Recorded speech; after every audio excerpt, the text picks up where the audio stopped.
Shabbatai. Nous sommes pendant les jours de demi-fête de Pessah et l'échéance fin de cette demi-fête, c'est le 7e jour de Pessah. Le 7e jour de Pessah, on lira dans la Torah le passage à la mer Rouge et le cantique du passage à la mer Rouge.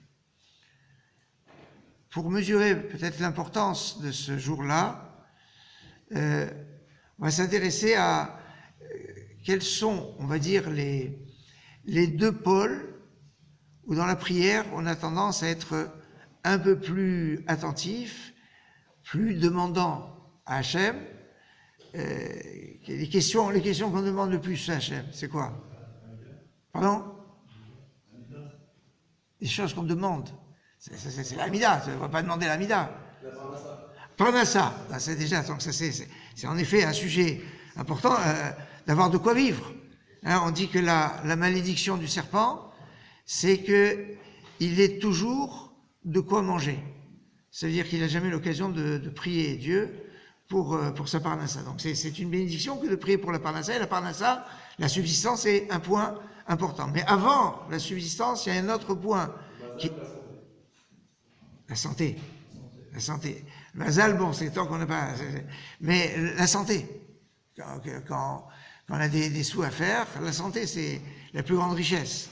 Alors quand on a la santé, c'est bien d'avoir aussi la possibilité de vivre décemment comme il faut. Ça, c'est, on va dire, les deux pôles, on va dire, principaux des demandes. Après, il y a plein d'autres demandes. Le mazal, quand quelqu'un est déjà marié, alors il ne cherche plus le mazal, normalement.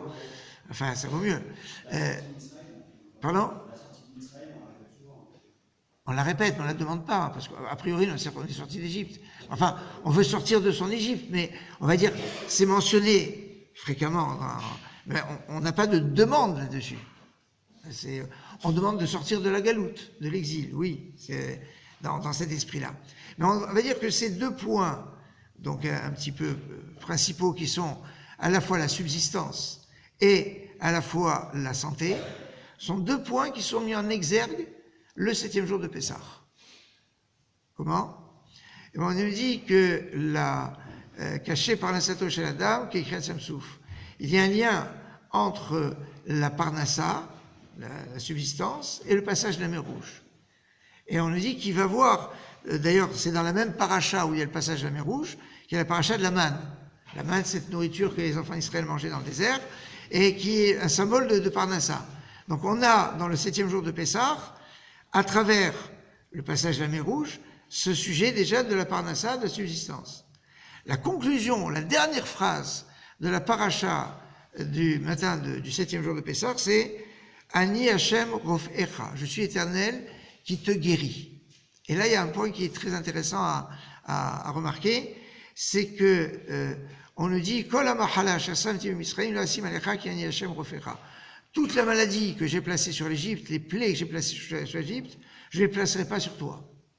Et vous connaissez dans la Haggadah, il y a une discussion entre Rabbi Yossi Agili, Rabbi Eliezer et Rabbi Akiva. C'est après le descriptif des 10 plaies d'Égypte, on nous dit que, alors, si les Égyptiens ont été frappés de 10 plaies en Égypte, au moment du passage de la mer Rouge, ils ont eu combien de plaies? 50. Pourquoi? Parce que au moment de l'Égypte, il y a marqué Etzba Elohimi, c'est le doigt de Dieu. Et au moment du passage à la mer Rouge, on dit, ils ont vu Etayad Agedola, la grande main. Une main, il y a 5 doigts. Donc ça veut dire que les miracles du passage de la mer Rouge sont 5 fois plus puissants que ceux de la sortie d'Égypte. Et donc il y a donc une discussion comme ça qui va s'établir en disant, tout le monde est d'accord que le passage à la mer Rouge, c'est 5 fois plus que l'Égypte. Mais en Égypte, il y a une discussion. Est-ce que on se contente de 10 plaies, ou est-ce que chaque plaie ont touché les 4 fondements de toutes choses qui existent, qui sont le vent, l'air, le feu et la terre? Il y a 4 éléments fondamentaux. Et donc, chaque plaie d'Égypte était en fait décuplée en 4. Donc, il y avait 40 plaies. Donc, s'il y avait 40 plaies en Égypte, 5 fois plus au moment du passage à la mer Rouge, ça veut dire combien au passage à la mer Rouge? 200. D'accord, table de multiplication. Donc 200. Et notre explication est de dire non, les degrés où ils étaient frappés en Égypte, c'est 5. 5 comme les 5 degrés de l'âme. 5, c'est une autre dimension.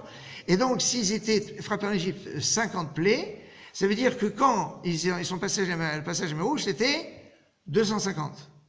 Et on peut se poser la question, mais c'est quoi cette surenchère 10, non pas 10, c'est 40, non pas 40, 50. Alors, et sur le passage de mer Rouge, c'était 50, non, c'était pas 50, c'était 200, non, c'était pas 200, c'était 250. C'est bizarre tout ça, cette surenchère. Mais justement, comme à la fin du passage de mer Rouge est marqué, toutes les plaies que j'ai placées sur l'Égypte, je ne les placerai pas sur toi, alors les Chachamim veulent trouver un maximum de plaies qu'il y a eu en Égypte. Comme ça, ce sont des plaies qu'on va éviter. Et donc, c'est pour ça qu'on va retrouver 500 plaies, hein, plus que 10, plus 50, plus 40, plus 200, plus 50, plus 250. Eh bien, ces 500 plaies, eh bien, ce sont les plaies que les bénis Israël n'auront plus. Et on voit donc qu'il y a une dimension de guérison qui est liée avec le 7e jour de Pessah. Alors, on a commencé avec quoi? C'est quoi les deux sujets, les deux thèmes qu'on a à cœur dans ce qu'on demande à Dieu? C'est la santé et la subsistance, la refoua et la parnassa. Eh bien, ces deux points, on les retrouve dans le passage de la mer Rouge, à travers le passage de la mer Rouge, qui évoque la dimension de la parnassa, et sur sa conclusion, sur la dimension de la refoua, de la guérison, et donc de la bonne santé. Souhaitons que tous ceux qui sont malades aient une guérison complète, et que ceux qui sont en bonne santé restent en bonne santé. On oublie des fois cet aspect, c'est important. Moadim Simcha, Chag Sameach.